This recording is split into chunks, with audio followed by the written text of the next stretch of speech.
All right, so this is the round garden that was the genesis of my cut flower, and so I'm still using it in production.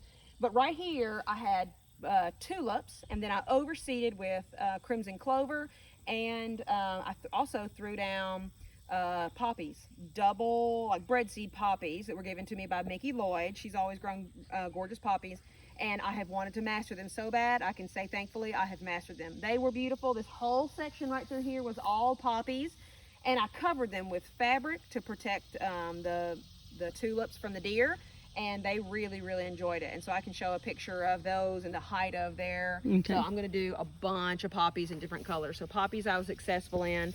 And so here's some what I call market beds. This whole row is snapdragons, and we have some volunteer celosia in here, which is what it was the year before. Yeah, it's going good. I've got snapdragons that are putting on a second flush because we've, what are we? Today is the, what, of some September. We're mid-September here, and so things are starting to cool off. 16th, goodness. And so I should have gone through and given it the Chelsea chop. Most of you know what that means. It's going back after they're done flowering and cutting it back by about half, if not more. And so it'll put on another flush. And I should have done that with a lot of this stuff, but it's kind of like once it quit producing, I moved on. I had corn cockle here, which was gorgeous. I know. I love that peach colored brain. Beautiful. It's not really a brain. It's a fan. Whoops. It's a fan, I guess, but it's a brain fan, but it's gorgeous. So here, yeah, it's Vicky says brain, but it's fabulous. So I got lots of celosia. So I've got straw flower up in here. Can you walk through here without tripping? Without killing myself? Who knows? Who knows? Yep. So, did I mention that I was going to entitle this, What I Learned in 2020, What Not to Do? You did not. Oh, I didn't, but I should have. So here's some straw flower. If you're not familiar with straw flower, listen to this. These are brand new. They just opened, but so they start tight like this, and you kind of have to get them tight, like probably about this stage. Is that when you cut them? You cut them to dry them, because if you cut them like this stage, that center blows out, and I can probably show you. And it goes to gorgeous seed. Your colors are. Yeah, that one's really pretty. But like I said, Dawn likes them tighter than that. And she uses these on wreaths? Yep, she uses them on wreaths. And these ones that are tight like that, they'll crash in a bouquet if I cut them like that. These hold really well in a bouquet. So they work really good for like a wedding bouquet. But, and then here's a whole bunch of them have gone to seed. Some interesting stuff. I had some really pretty double diamond yarrow, if you can see. And so it did its thing earlier, and this is one that I should have Chelsea chopped. Got some more fans. I'm a fan. And I just evicted a whole bunch of grass out of here. Let's talk about this for just a moment. So another thing, what I should have done or should have done more of. So this is called Hortonova netting. And so the stuff grows up through it and it supports it. So you can do one lower one and you can do a higher one. But what I failed in was not supporting it close enough.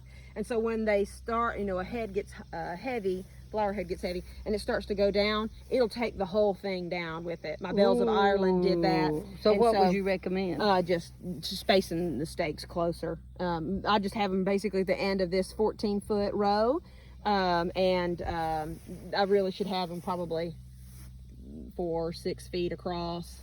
I mean, like spacing. So what not to do, I learned it.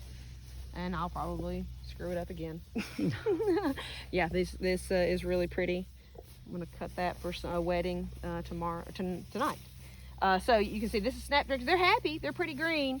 My volunteer, what I said. I also said wow, this like is a tree. sunflower. Yeah. What not to do? I said that no volunteers would stay, and then I let that guy stay.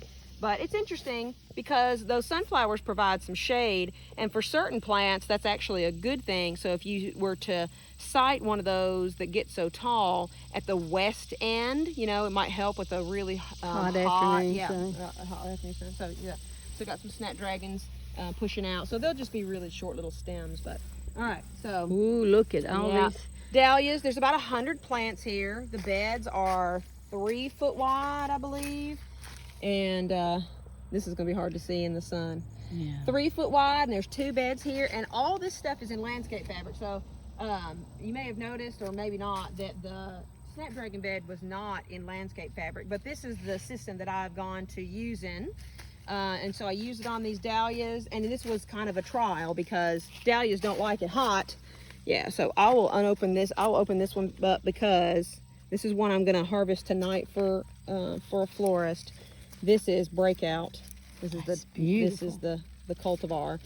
And so the bags serve the same purpose. He's kind of a smaller head and he's kind of looking down, but they serve the same purpose to keep them from being eaten. White blooms tend to get eaten faster than or more than darker blooms.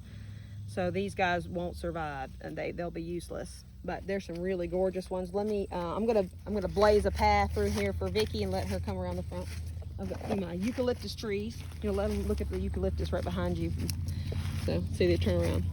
See, I was leaning against it. Eucalyptus trees. And how long have you had them? These are 15-gallon pots. So I started my seeds in January, but they were this year. Not these, but I had the ones that are in the greenhouse. They were too small to put out when I needed some for a wedding. So I went to Johnson's and I bought them. They weren't this big. They were in a pot like this size for about 12 bucks, I think. And then I put them in here with lots of compost and soil, free draining soil mix, like a Barky Beaver, you know, big pot mix, and then put them in here, and they've grown. So they were like maybe this tall when I put them in.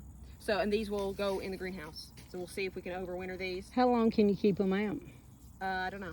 This is the first year I've grown eucalyptus. They're I don't know if you can scoot by here or not, Vicky. Yeah, I know. It's funny, I can't do anything at home, but boy, you get me in a yard or a garden, I can do it. I'm just died and gone to heaven with all these dahlias. I can take you on the other side, so you don't have to scoot through here. No, I don't mind scooting through. I don't know. With filming, it's gonna be hard. So there's some Kevin floodlight in here that are really pretty.